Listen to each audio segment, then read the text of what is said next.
Gloria a Dios, hermanos. Qué bueno que estamos en la casa del Señor. Amén, hermanos.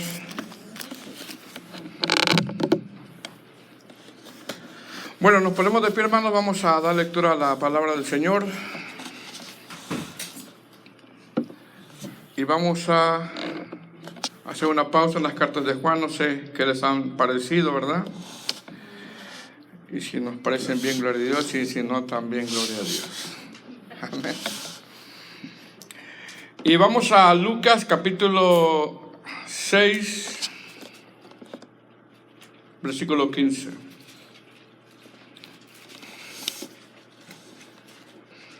Versículo 12. Vamos a empezar a leer desde el 12.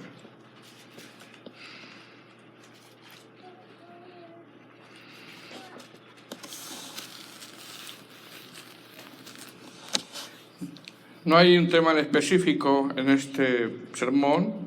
Podemos ponerle elección de los 12 apóstoles, aunque no vamos a ver en sí las características de cada uno de ellos, sino algo que el Señor me mostraba en estos pasajes. Amén. Lucas capítulo 6, del verso 12 al 16. ¿Lo tienen, hermanos?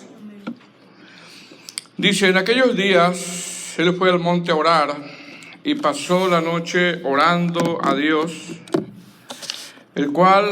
y cuando era de día, llamó a sus discípulos y escogió a 12 de ellos, a los cuales también llamó apóstoles: a Simón, a quien también llamó Pedro, a Andrés su hermano, Jacobo y Juan, Felipe y Bartolomé, Mateo, Tomás, Jacobo hijo de Alfeo, Simón llamado Celote, Judas hermano de Jacobo y Judas Iscariote, que llegó a ser el traidor. Vamos a orar. Amado Señor, te damos gracias por esta reunión. Te damos gracias por tu misericordia, Señor. Y te pido, te ruego una vez más que me ayudes y que el día de hoy me pueda presentar delante de ti como obrero, que no tenga nada de qué avergonzarse, que usa bien la palabra de verdad. Que es un llamado que me haces a mí y a todos mis hermanos que predican tu palabra. Es tu palabra, Señor. Ayúdanos, te lo pido, te lo ruego, en el nombre de Jesús. Amén. Pueden sentarse, hermanos.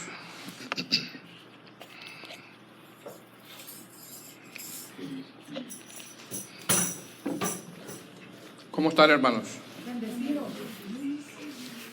Amén.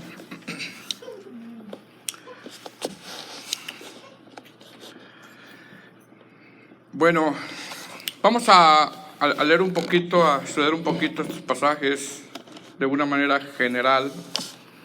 Amén, de una manera general, basado en los contextos, estando seguro que el Señor nos va a hablar a cada uno de nosotros. Amén. En esta parte de la Escritura, hermanos, nosotros vemos la elección de los 12 apóstoles, como dice arriba en su Biblia como título, elección de los 12 apóstoles. Lucas lo narra en este capítulo 6, Mateo lo narra en el capítulo 10 y Marcos lo narra en el capítulo 3, del verso 13 al 19. Hasta este capítulo 6 de Lucas, Lucas ha venido narrando, o Lucas narra cómo escoge a los que habían de ser apóstoles. Y hasta este capítulo 6, hermanos, Lucas ya ha venido narrando ciertos acontecimientos antes de esta elección. Ejemplo, Lucas ha narrado la tentación, eso está en el capítulo 4.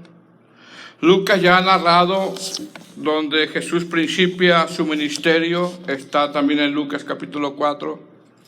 Lucas ya ha narrado cómo el Señor libera a un hombre que tenía un espíritu inmundo. Lucas ya ha narrado que el Señor sana a la suegra de Pedro. Lucas ya ha narrado sobre la pesca milagrosa. Lucas ya ha narrado cómo el Señor sana a un paralítico. También ha narrado cómo es el llamado de Leví, que es Mateo, a que lo siguiera. Ha narrado sobre la pregunta del ayuno. Ha narrado también cómo los discípulos recogen espigas en día de reposo, donde eso causó controversia con los fariseos. Y Lucas ya ha narrado cómo el Señor sana a un hombre que tenía la mano seca. Y enseguida de eso, hermanos, vemos la elección de los 12 apóstoles. Ahora, después de que el Señor sana a un hombre que tenía la mano seca, que ese es el contexto de estos pasajes, el texto con el que comenzamos dice que en aquellos días el Señor fue al monte a orar y pasó la noche orando a Dios. Es decir, el Señor oró toda la noche, y después que oró toda la noche, la Escritura dice que llama a sus discípulos, los escoge y los llama apóstoles.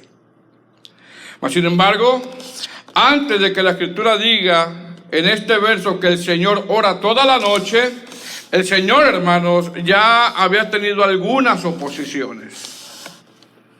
El Señor ya había tenido algunas acusaciones. El Señor ya ha tenido algunas molestias de parte de los fariseos, ya que las cosas que Él hacía, las hacía en día de reposo. Las hacía en día de reposo. Ejemplo, cuando los discípulos arrancan las espigas, esto lo hicieron en día de reposo. Tuvo una confrontación con los fariseos acerca de eso. Cuando el Señor sana a un hombre que tenía la mano seca, lo hizo en día de reposo en una sinagoga, y vuelve a tener una confrontación con los fariseos acerca de esto. Es decir, desde el inicio de su ministerio, siempre las cosas, hermanos, no fueron fáciles. Desde el inicio. ¿Sí me explico, hermanos? Amén. Desde el inicio de su ministerio, siempre las cosas no fueron fáciles. Desde el inicio de su ministerio terrenal, siempre las cosas no fueron sencillas, ya que cada acontecimiento, cada situación, cada hecho, cada suceso, cada episodio, los evangelios nos narran que los fariseos comenzaron a atacar al Señor Jesús. Pregunta: ¿qué hace el Señor Jesús en base a lo que ha venido acontecimiento? ¿Qué hace el Señor en base a la presión de estos fariseos en estos versos que leímos, según los contextos? ¿Qué hace? Número 1, ora. Ora, porque es lo primero que dice el verso 12. Ya han pasado ciertos acontecimientos no fáciles, ya han pasado ciertos acontecimientos, situaciones de confrontaciones con los fariseos, y lo primero que vemos en este verso, después de todo eso, vemos que el Señor ora. El Señor, siendo Dios, hermano, dentro de su humanidad, Él ora. Qué ejemplo, hermano, ¿verdad? Spurgeon decía, hablando de la oración: yo prefiero enseñar a un hombre a orar que a 10 hombres predicar. Por otro lado, John Owen decía: si no permanecemos en la oración, vamos a permanecer en la tentación. Entonces, ¿qué hace el Señor en estos versos en base a lo que ha venido aconteciendo? El Señor ora. Ora. Dice el verso 2, en aquellos días Él fue al monte a orar. El Señor ora. Es decir, en respuesta a estas presiones, hermano, ¿te sientes presionado en ocasiones? ¿Te sientes cansado, débil? Amén. Es decir, en respuesta a esas presiones y situaciones que estaban ocurriendo, el Señor se refugió en ese tiempo de oración que usualmente, hermano, Él tenía. La Escritura dice que se apartó. Así dice. De repente, hermano, es necesario tener un tiempo a solas con el Señor. De repente es necesario apartarse un poco. De repente es necesario dejar un poquito las redes sociales. De repente es necesario en ocasiones, hermano, dar un lugar específico, hora, tiempo, para estar a solas con el Señor. La Escritura dice que se apartó. La Escritura dice que fue a la montaña a orar. El Señor no quería interrupción, porque la interrupción, hermano, en la oración está en cualquier lado. Nosotros nos distraemos, sí o no, hermano. Muy fácilmente. El Señor no quería interrupción, y en ese momento de oración, que duró, ¿cuánto, hermanos? Toda la noche. Toda la noche. La Escritura dice que cuando era de día, no sé cuántos han orado toda la noche, ¿verdad? Cuando era de día, llamó a sus discípulos y escogió a 12 de ellos, y los cuales también llamó apóstoles. Pregunta, ¿a quién llama? Verso 14. A Simón, a quien también llamó Pedro, a Andrés, su hermano, a Jacobo, a Juan, Felipe y Bartolomé, Mateo, Tomás, Jacobo hijo de Alfeo, Simón el celote, Judas hermano de Jacobo, Judas Iscariote, que llegó a ser el traidor. Pregunta, ¿qué significa discípulo? Significa alumno o aprendiz. Es decir, a estos discípulos en este capítulo era el inicio de su aprendizaje, donde iban a escuchar el precepto, el mandato, y después iban a ver al Señor cómo se pone por obra. Porque no solamente es enseñar, sino lo que estoy enseñando tengo que llevarlo yo a la práctica. Amén. Ahora mire bien. Otra de las cosas que me llama la atención, hermano, es que antes de que estos discípulos fueran escogidos como apóstoles, el Señor ya había enseñado lo que nosotros conocemos como el Sermón del Monte. Y el Sermón del Monte es uno de los sermones más largos que hay en la Biblia, donde el Señor dentro de ese sermón les habla sobre las bienaventuranzas. Ahí les habla sobre el perdón, les habla que somos la luz del mundo, les habla sobre la mansedumbre, les habla de pacificadores, les habla de ser llamados a limpios de corazón. Con esto vemos que estos discípulos hasta este capítulo 6 han escuchado el Sermón del Monte, y no solamente han escuchado el Sermón del Monte, sino que también han sido testigos de la presión que traían los fariseos al Señor. No solamente también estos discípulos fueron testigos de la presión que traían los fariseos al Señor, sino que estuvieron con Él hasta el final del ministerio terrenal de nuestro Señor Jesucristo. Estuvieron siempre con Él. Más sin embargo, después de que estos discípulos han estado con el Señor por 3 años y medio, hermanos, después de que el Señor es crucificado y ellos fueron testigos, después de que resucita, estos discípulos son testigos de la resurrección, con excepción de Judas Iscariotes en Hechos, en Hechos capítulo 1, versículo 6, le hacen una pregunta. ¿Qué pregunta? Hechos capítulo 1, versículo 6. ¿Qué pregunta le hacen? Usted la conoce, ¿verdad? Si va a restaurar el reino de Israel. Amén. Es decir, como todos sabemos, el pueblo de Israel, hermano, en ese tiempo estaba bajo opresión de Roma, y al resucitar el Señor, ellos estaban pensando que el Señor los iba a librar de Roma.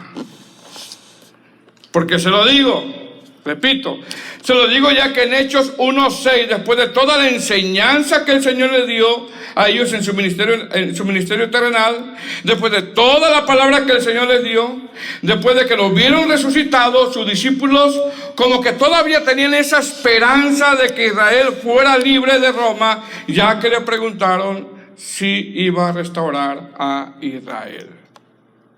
Hechos 1:6. Dice, Señor, ¿restaurarás el reino de Israel en este tiempo? La Nueva Traducción Viviente dice, Señor, ha llegado ya el tiempo de que liberes a Israel y restaures nuestro reino. La traducción Palabra de Dios para Todos dice: los apóstoles estaban reunidos con Jesús y le preguntaron: Señor, ¿le vas a devolver ahora el reino a Israel? Usted entiende las preguntas, ¿verdad, hermano? ¿O entendemos lo que le están preguntando? ¿Qué le dice el Señor? No. Es más, van a ser mártires cuando llegue el Espíritu Santo. No por ahora. No por ahora. Pero van a llegar a ser mártires cuando llegue el Espíritu Santo. Hermanos, ¿qué es esto? ¿Qué es esto, hermanos? Esto es que todavía los discípulos tenían la misma mentalidad de los líderes del judaísmo, donde esperaban a alguien que los liberara de la opresión de Roma. Es decir, a pesar de que los discípulos habían recibido tanta palabra, a pesar de que los discípulos habían experimentado milagros, a pesar de que los discípulos vieron al Señor resucitado, a pesar de que los discípulos habían sido ministrados por el Señor, todavía ellos tenían una mentalidad, como exponen algunos eruditos, una mentalidad terrenal. Amados hermanos, me temo que a pesar de que el Señor nos ha provisto de Biblias, de todo por habido y por haber, de Biblia de estudio, de herramientas sanas para crecer en el conocimiento de la palabra, a pesar de que el Señor nos ha provisto de maestros bíblicos, a pesar de que el Señor nos ha provisto de los medios de gracia, me temo que quizá no estamos nosotros muy lejos de parecernos a estos discípulos, donde después de tanta palabra, todavía nuestra mente esté en lo terrenal.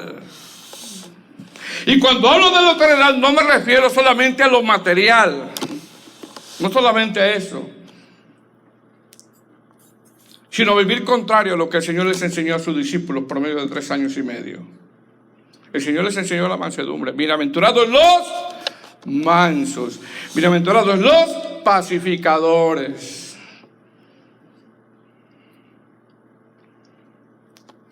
Hermanos, no estamos muy lejos de parecernos a estos discípulos, donde después de tanta palabra todavía en nuestra mente esté lo terrenal, y la piedad que deberíamos demostrar, o la piedad como deberíamos demostrar como hijos de Dios. Porque yo debería preguntarme a estas instancias, ¿qué tanto yo me parezco al Señor? ¿Qué vemos aquí, amados hermanos? Vemos que estos discípulos, a pesar de haber estado con el Señor, todavía estaban pensando en lo terrenal. Es decir, la pregunta de los apóstoles está basada en una restauración de Israel libre de Roma. La pregunta estaba basada en: Señor, te hemos seguido, ahora nos toca, ahora nos vas a dar lo que tanto hemos estado esperando. La pregunta está basada en: Señor, tú nos has prometido algo, ahora consideramos nosotros que ya es el tiempo que nos lo des. Eso es lo que ellos estaban pensando. Me temo que la iglesia en general, hermano, está en la misma situación, donde espera que el Señor le dé. Señor, tú lo prometiste. Mala teología, hermanos. Había una persona que decía hace tiempo: yo no sé cómo le va a hacer el Señor, pero Él me lo prometió y me lo va a dar. ¿Quién le dijo eso? Falsos profetas, falsos predicadores. A mí el Señor me prometió y yo no sé cómo le va a hacer, pero me lo va a dar. ¿Quién le dijo eso?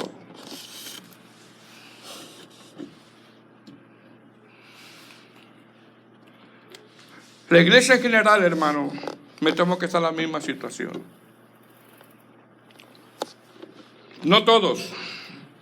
Donde espera que el Señor le dé, donde ha habido tanta palabra y tantos medios que el Señor ha provisto, y todavía está pensando ¿en qué, hermanos? En lo terrenal. Cuando el Señor ya nos dio todo.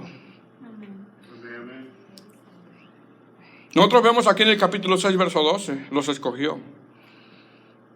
Pero todavía al final del ministerio estaban pensando: Señor, ¿vas a regresar el reino a Israel? ¿Vas a establecer su reino? Querían ser libres de qué, hermanos, de Roma. Todavía no había descendido el Espíritu Santo. ¿Qué vemos aquí? Vemos que estos discípulos, a pesar de haber estado con el Señor, con esta pregunta nos deja claro que todavía estaban en sus pensamientos lo terrenal, todavía estaban en sus pensamientos en lo que el Señor les pudiera dar. Hermano, Dios no está obligado a darnos nada, Nada. Nada. Sin embargo, el Señor a través de su ministerio enseñó un reino completamente diferente a lo que pensaban los líderes religiosos. Ejemplo, cuando el Señor le habla sobre el sermón del monte, le deja saber de qué se trata el reino de Dios. Bienaventurados los pacificadores, bienaventurados los mansos, bienaventurados los pobres de espíritu, bienaventurados los limpios de corazón. Y sigue diciendo el Señor las bienaventuranzas. Pregunta: si este pueblo esperaba a un libertador de la opresión de Roma, ¿cómo es que este mensaje me dice que debo de ser manso? Estoy oprimido por Roma y este mensaje me dice que tengo que ser manso.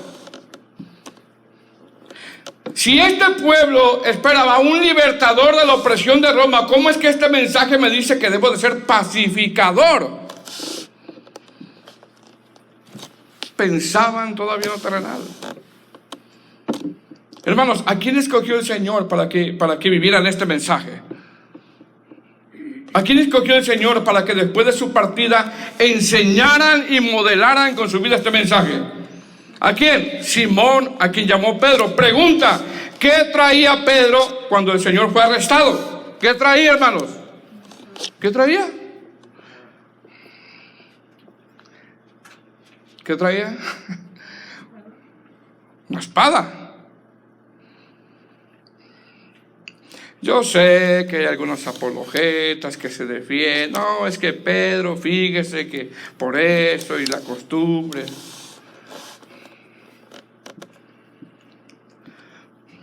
¿A quién escogió el Señor para que vivieran y enseñaran este mensaje después de su partida? Simón, a quien llamó Pedro, Andrés su hermano, a Jacobo, a Juan, quienes puso por nombre, ¿cómo, hermanos? Boanerges, que significa hijos del trueno. Eran de mecha corta, Mecha corta. Mecha corta. Eran, dije. Felipe, Bartolomé, Mateo, un recaudador de impuestos, Tomás, Jacobo, hijo de Alfeo, Simón el celote, Judas, hermano de Jacobo, Judas Iscariote, que llegó a ser el traidor. Pregunta, hermanos, estos discípulos al final del ministerio del Señor Jesús y después de recibir tanta palabra, ¿entendió la naturaleza del reino del que hablaba el Señor Jesús en el sermón del monte? No, hermano. ¿Cuándo lo entendieron? Cuando fue derramado el Espíritu Santo y el Espíritu Santo los llevó a toda verdad y a toda justicia. Quizá usted preguntará: pastor, ¿qué tiene que ver entonces la elección de los apóstoles? Precisamente eso.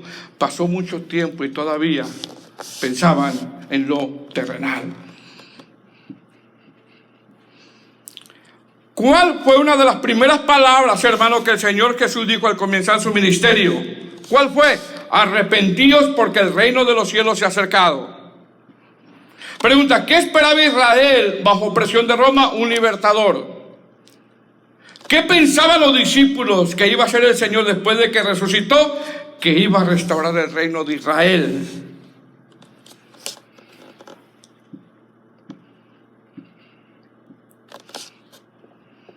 Sin embargo, hermanos, a pesar de eso, cuando el Señor escoge a estos discípulos, Él no se equivocó.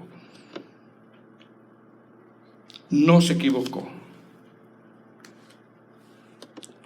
Porque Él sabía en su omnisciencia, siendo Dios, que estos hombres después serían hombres transformados y iban a entender la naturaleza del reino de Dios. Así de que hay esperanza, hermano.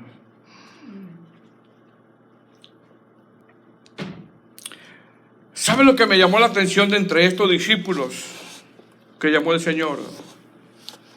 Estamos ahí en el verso 13. En el verso 15, perdón. ¿Sabe de quién me llamó la atención? De Simón ¿el qué, hermanos? El celote. No es su apellido, ese no es su apellido. Verso 15, Mateo, Tomás, Jacobo, hijo de Alfeo, Simón, llamado, ¿cómo, hermanos? Celote.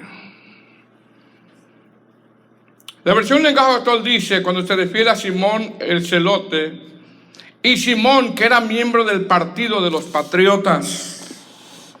¿Quién lo iba a escoger, verdad? ¿Usted escogería, hermano, a Simón el celote para un ministerio? Pero el Señor no se equivoca. No se equivoca. Pregunta, ¿quién eran los celotes, hermanos? ¿O qué era un celote? Un celote, no un elote.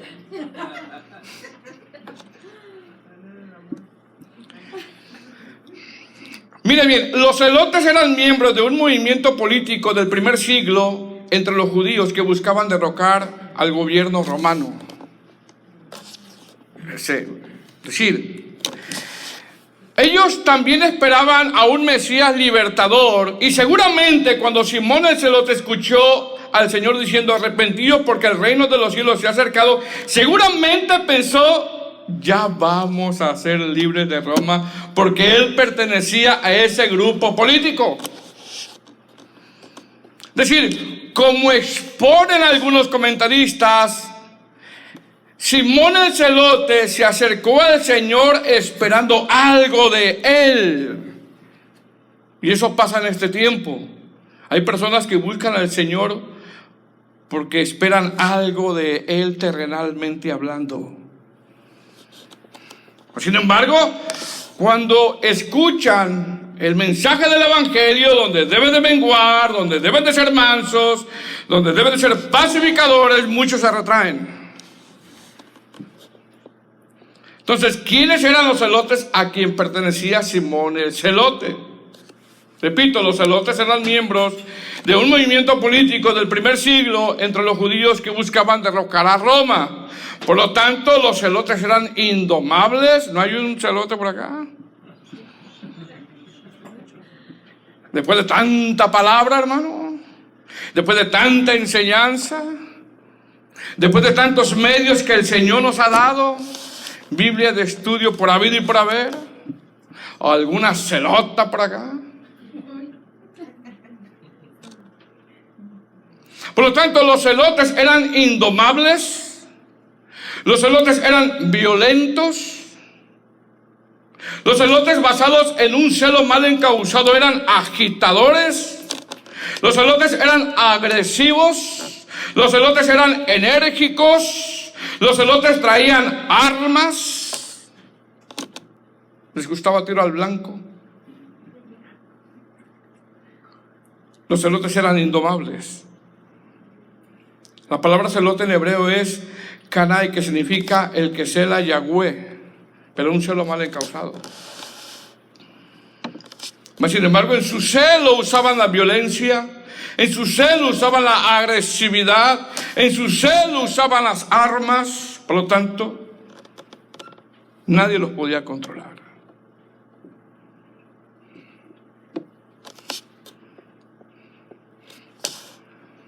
Pregunta, si al final del ministerio del Señor Jesús le preguntan al Señor, ¿restaurarás el reino de Israel? ¿Usted cree que Simón el celote comenzó a seguir al Señor por los motivos correctos? Quizás no. Pero ¿sabe qué? El poder transformador trajo a Simón el celote y a los discípulos un cambio sorprendente tanto que después que el Espíritu Santo fue derramado, dejaron de ser esos hombres violentos a ser hombres de Dios.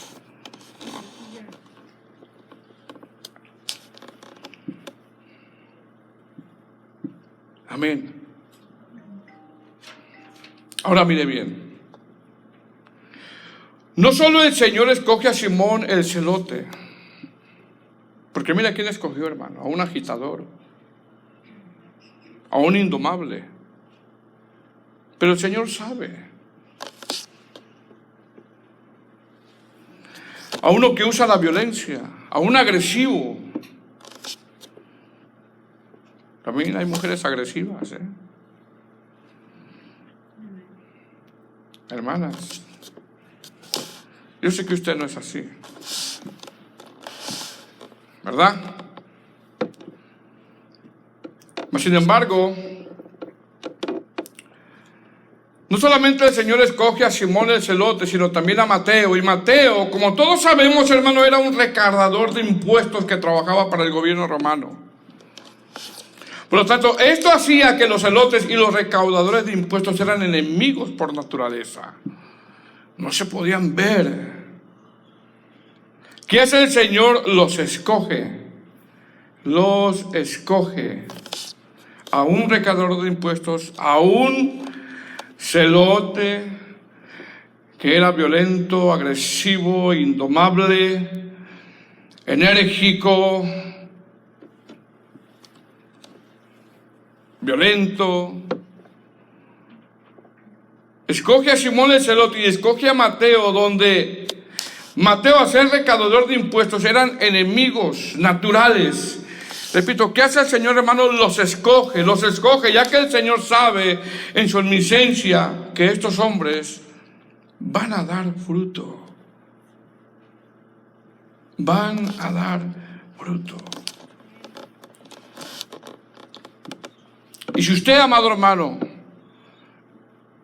es un verdadero, genuino cristiano, nacido de nuevo, tarde que temprano, no por usted, sino por el Señor, va a dar fruto.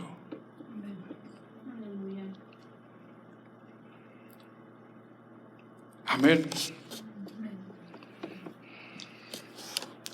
Estos hombres que el Señor escoge eran hombres imperfectos, y siempre lo fueron. El único perfecto es Cristo.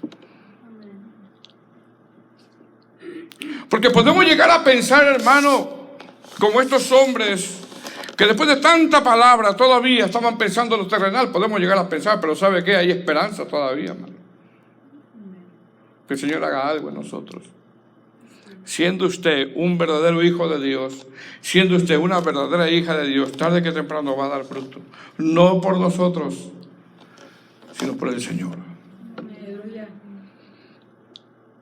Estos hombres, amados hermanos, escucharon el sermón del monte. Algo que todavía ellos no eran, lo escucharon. Algo que en un futuro lo iban a hacer. Y quizás se acercaron al Señor por motivos no netamente espirituales, sino por otros motivos, porque podemos ver que al final del ministerio vemos a Pedro sacando una espada y viendo quiénes eran los celotes y la pregunta que le hicieron, amados hermanos, todavía pensaba de lo terrenal. Yo creo que debemos de meditar nosotros. ¿En qué pensamos más, hermanos?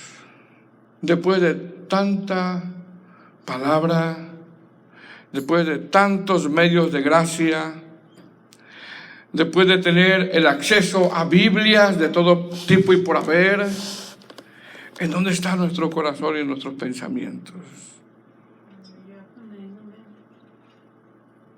Amén. Cada uno de nosotros nos tendremos que examinar de una manera exhaustiva realmente en dónde está mi corazón, dónde están mis pensamientos. ¿Están constantemente en lo terrenal? Creo que el hermano Carlos habló un poquito de eso en la apertura.